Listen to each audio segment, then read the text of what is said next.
I'm a drone.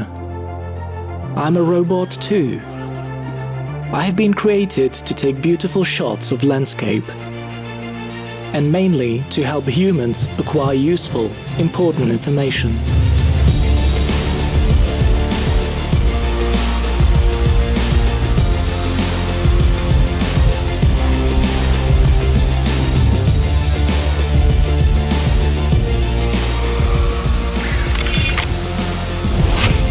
I fly in the air, but I'm not made of it.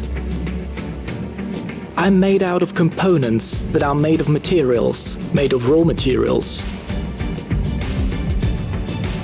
Minerals that were found, mined and processed. My production needs a large amount of energy and almost 5,500 liters of water.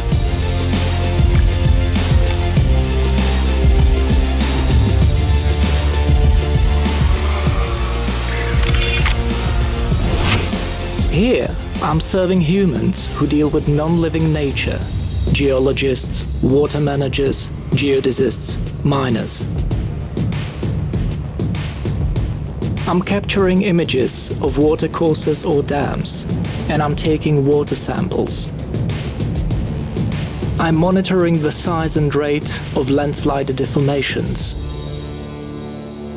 I keep track of the mined volumes of raw materials and the stock or conditions.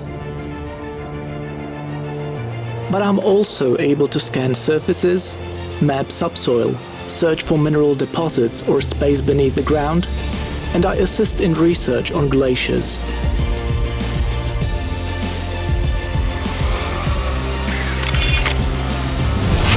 I hand on information to geoinformaticists or geodesists.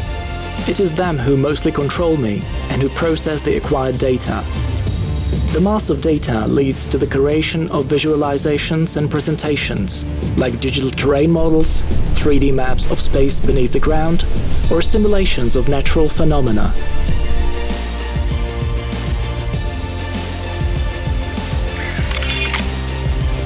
Of course, I can't fly forever, but humans know what to do with me when I retire. Instead of being thrown on a landfill, I will be disassembled and the materials reused to create robotic toys. Thanks to recycling, humans use fewer new natural resources and save the environment for future generations.